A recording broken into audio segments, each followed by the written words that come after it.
आदेश आदेश कुंभ राशि वालों, बृहस्पति का गोचर आपके लिए भी कुछ ना कुछ खुशखबरियां ही लेकर के आया है। देखिए, हम आपको नेगेटिव पक्ष नहीं बताते, बहुत कम बताते हैं तो उसके उपाय के अनुसार बताते हैं। पॉजिटिव आपको चीजें ज्यादा बताते हैं, क्योंकि जब इंसान पॉजिटिव रहता है तो ही तो उसको पॉजिटिव वाइब्स आती हैं और वो पॉजिटिव फील कर पाता है। तो बृहस्पति देव का गोचर चतुर्थ भाव में आपकी राशि से चल रहा है और 9 अक्टूबर को जो गुरुदेव हैं वो वक्री हो रहे हैं वृषभ राशि में और 4 फरवरी तक यह वक्री रहेंगे। तो आपके लिए भी कई प्रकार की शुभताएं ये लेकर के आए हैं। कई प्रकार की शुभताओं का आगमन आपके इस गोचर काल के दौरान हो रहा है। तो देखिए, चतुर्थ स्थान में जब से बृहस्पति देव आपके आए हैं तब से भैया कहीं ना कहीं धन की दिक्कत और वाणी की दिक्कत आपको झेलनी पड़ रही है। आपकी वाणी समझ नहीं आ रहा कि आप कितने ज्ञानी थे और आपकी वाणी में यह दोष कहां से उत्पन्न हो गया। तो यह दोष है वृषभ राशि में बृहस्पति देव के गोचर का। लेकिन अब बृहस्पति देव की ताकत बहुत बढ़ रही है। जब भी कोई ग्रह वक्री होता है तो उसकी पावर बहुत ज्यादा बढ़ जाती है और वह एक घर पीछे का और एक घर आगे का शुभ प्रभाव देना शुरू कर देता है।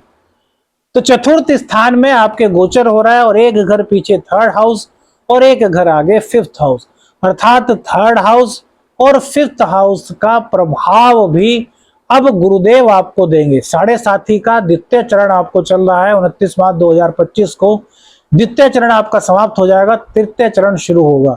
इस 7.5 के दौरान गुरुदेव आपको एक अंधेरे में आशा की नई किरण दिखाने के लिए आए हैं।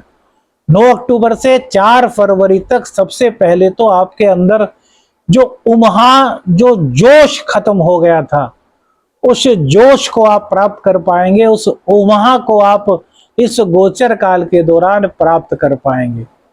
जो आपकी शक्ति बिखर सी गई थी, तो शरीर में आप काफी कमजोरी महसूस कर रहे थे, जो ज्ञान आपके अंदर था उसका आप जो फायदा नहीं उठा पा रहे थे, अपने ज्ञान का पूरा इस्तेमाल जो आप नहीं कर पा रहे थे, वो अब इस गोचर काल के दौरान बृहस्पति देव की कृपा से होना शुरू हो जाएगा। ज्ञान का सही इस्तेमाल कर पाओगे।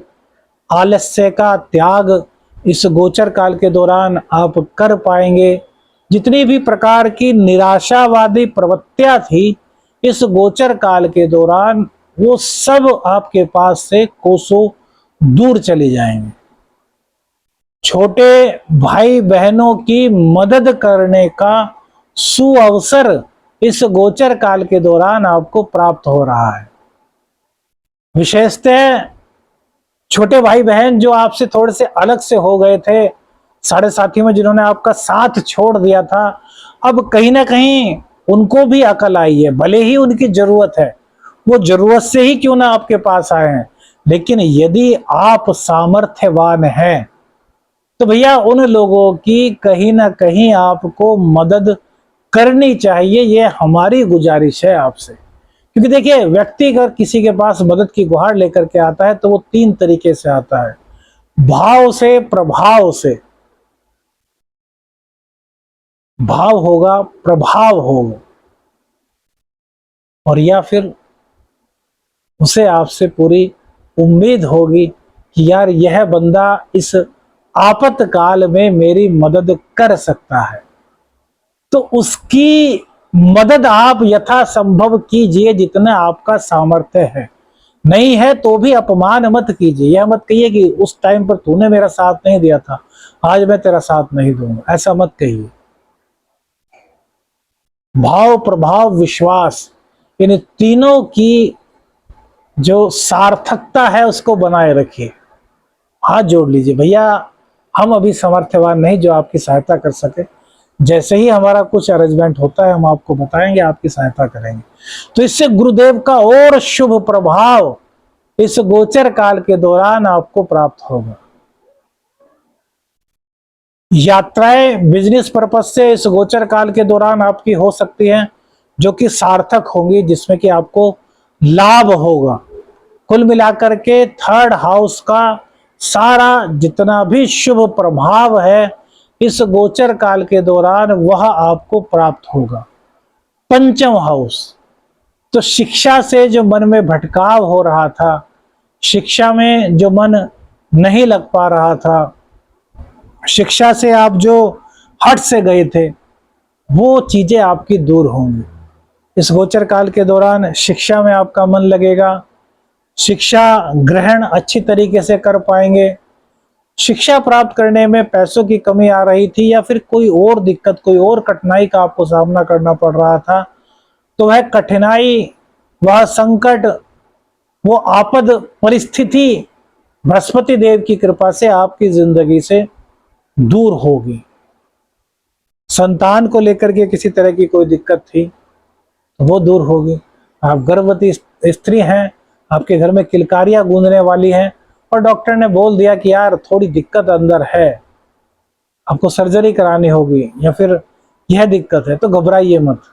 ऐसे ही बृहस्पति देव का वक्रत्व काल शुरू होगा और आपकी कुंडली में यदि बुध देव और बृहस्पति देव अच्छी दशा में है तो सब कुछ नॉर्मल होगा। ग्रहों से ही सब कुछ होता है। यदि ग्रह खराब है, आपने ऑपरेशन करा लिया तो भैया बिगड़ जाएगा। ग्रह अच्छे हैं तो शायद ऑपरेशन की नौबत ही ना पड़े, दवाइयों से ही सब काम ठीक हो जाए। ज्योतिष को आप नकार नहीं सकते। हाँ, यह बात अलग है कि जब आप अपनी कुंडली का अध्ययन कराते हैं तो वह बात आप ज्योतिषी से, अच्छे ज्योतिषी से पूछें, या फिर ज्योतिषी इस लायक है कि वह आपको बता पाए या ना बता पाए, उसका ज्ञान कितना है। लेकिन ज्योतिष में होता सब कुछ है भैया। प्रेम संबंधों में कोई दिक्कत थी तो प्रेम संबंधों की दिक्कत इस गोचर काल के दौरान दूर हो रही है। प्रेम संबंधों में प्रेम, सद्भाव बढ़ रहा है, आत्मीयता बढ़ रही है। आप दोनों एक दूसरे के नजदीक जा पा रहे हो, एक दूसरे को समझने की भावना इस गोचर काल के दौरान आपके अंदर उत्पन्न होगी। माँ को कोई रोग था तो वह भी कहीं ना कहीं दूर होगा। कमर दर्द, कंधों में दर्द, पीठ दर्द, इससे भी थोड़ी थोड़ी राहत इस गोचर काल के दौरान आपको प्राप्त होगी। बृहस्पति देव की कृपा प्राप्त करने के लिए और सबसे ज्यादा क्या करें, देखिए, बृहस्पति देव की कृपा प्राप्त करने के लिए आपको रोजाना विष्णु सहस्रनामावली का पाठ करना है। इसके अलावा प्रत्येक बृहस्पतिवार को जहां पर केले का वृक्ष जिस मंदिर में हो उस मंदिर में चले जाइए और केले के वृक्ष पर 7 बार लाल रंग का कलावा, जो कलावा आता है मोली इसको बोलते हैं, मोली बांधनी है आपको। और मोली बांधने के बाद केसर का और हल्दी मिश्रित जो तिलक आप बनाएं, केसर को और हल्दी को मिलाकर के तिलक बना लीजिए और जितने भी उस केले के पत्ते हैं उन सब केले के पत्ते पर तिलक लगाइए और उसके बाद 108 बार ओम ब्रीम बृहस्पते नमः इस मंत्र का जाप कीजिए तो जीवन के संघर्ष दूर होंगे, बृहस्पति देव की कृपा मिलेगी। गुरुदेव की शरण में रहें, गुरुदेव का आशीर्वाद प्राप्त करें। वीडियो अच्छी लगी तो लाइक और शेयर कीजिएगा। चैनल पर नए हैं, चैनल को सब्सक्राइब कीजिएगा। आदेश अलख निरंजन। हर हर महादेव।